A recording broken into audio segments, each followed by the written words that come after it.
Yeah, I'm not too pleased with that noise.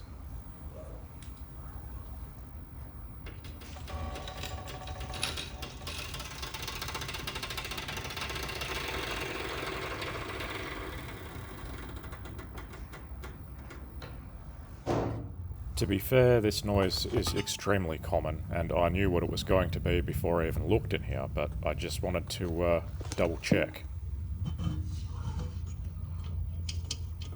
And this is our culprit right here. You can feel it in your fingertips when the suspension is travelling.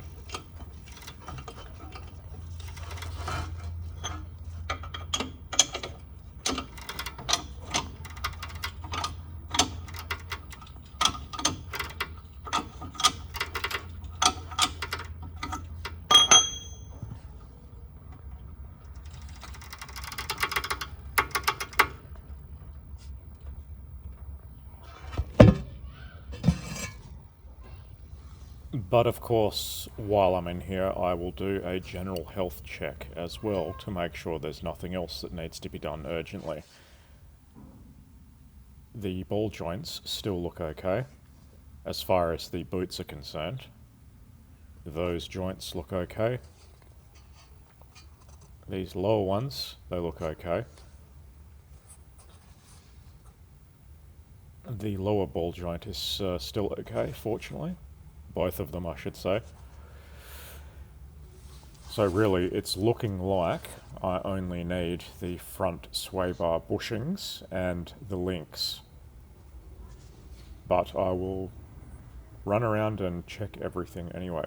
The brake pads aren't fantastic. I mean, they're more than 50% used, but there's still plenty of material on them, so I think I'll do that job later. I don't want this to get out of hand as far as cost is concerned, and that's easy to do at any time. So I then went and looked at the other side. That's just spiders' webs. Yes, I have lots of spiders. This side, despite looking even worse, did not make the noise. It was being transferred from the other side. But of course, I will rebuild both sides of the sway bar anyway. Everything else is looking okay, so nothing urgent to attend to right now other than the sway bar noises. And the car still handles okay, so this is just a maintenance thing. I don't like that noise driving around.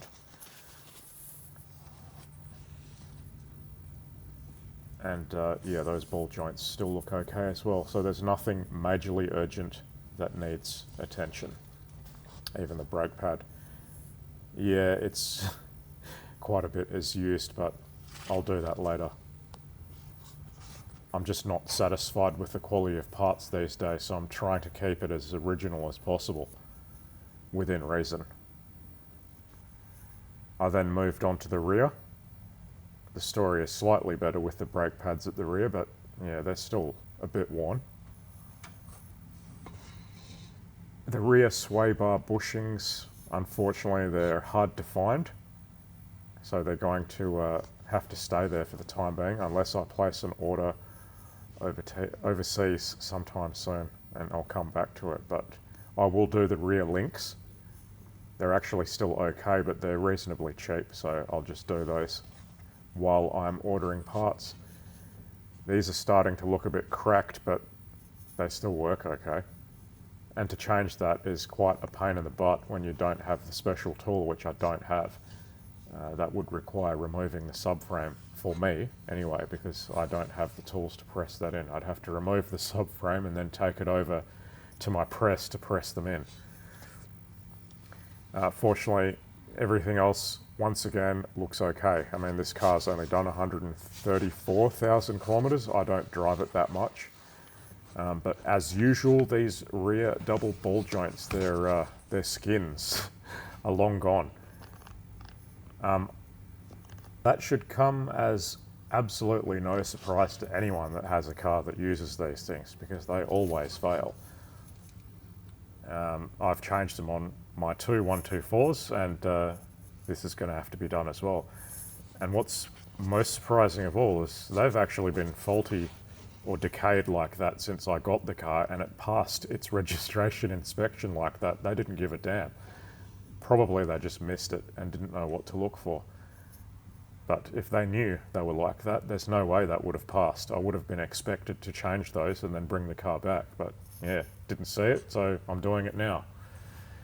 Again, the story is the same on the other side. I will have to change the brake pads at some stage, but all of the rubber components are basically okay. So there's nothing urgent to attend to here. And I'll probably reuse those rear sway bar bushings, and I'll just reinstall new rubber grease. Same story on this mount as well. It's starting to look a bit dry rotted, but it's still okay. And the double ball joint story is exactly the same on this side as well, which again, no surprise to anybody. Fortunately, I have the special tool to do that.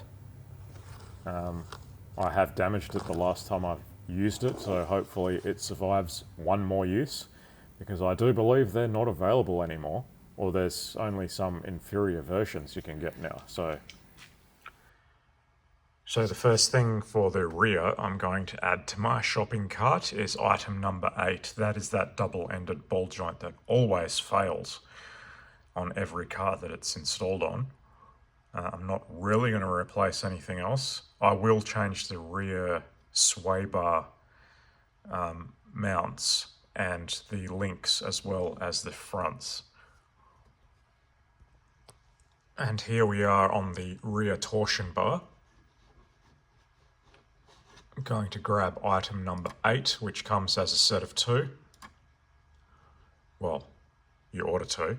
And I will get item number 17 as well. Now at the front, we've got these link bar things, and we've also got the bushing that looks severely distorted, so I'm going to change that as well. I don't know about these items. I'm sure they're fine. But yeah, this is definitely flogged out, although that's not what's causing the noise. It's actually this piece that's squeaking on the end of the bar there. And it seems to only be on the left-hand side. The noise is transferring over to the right, but you know, I'm going to change them as a set anyway, so I'll order all of that. I've got quite the shopping list now. Brake pads, well, they're not urgent, and to keep costs down, I'll probably just do those later. Here's something interesting. When choosing the front brake pads, it's telling me that there's some kind of part that they hand over free of charge. When someone walks in and buys those pads, I'll have to look up and see what they're actually talking about, what that part number is. It might be mildly interesting. I'm just grabbing the part numbers for now. I don't know if I'm going to buy these now. Depends what the cost is. Interestingly, on the rear, I didn't even know this, but there's 2 different pads to choose from. One with 1 retaining pin and one with 2. I'll have to look at my own video and see which one that I've got on there, because I actually didn't pay attention to that. So on reviewing my own footage, I have 1 retaining pin. That is very interesting. I did not know that was a thing.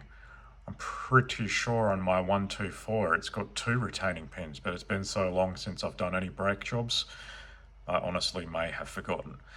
Now's everyone's least favourite part. Let's find out how much this is all going to cost me. So everything is ordered now. I just have to wait. Well, everything except the rear sway bar bushings. I can't get those in Australia at all at the moment. Seems that no one ever changes them. But everything else I have got, I had to go to multiple suppliers. But yeah, I've got everything and avoided the knockoff Chinese brand. So I've got good stuff coming. And I'll change it all when it gets here. Unfortunately, I won't be doing the rear sway bar bushings, but they looked okay. And I'll do the brake pads later, that's not an emergency.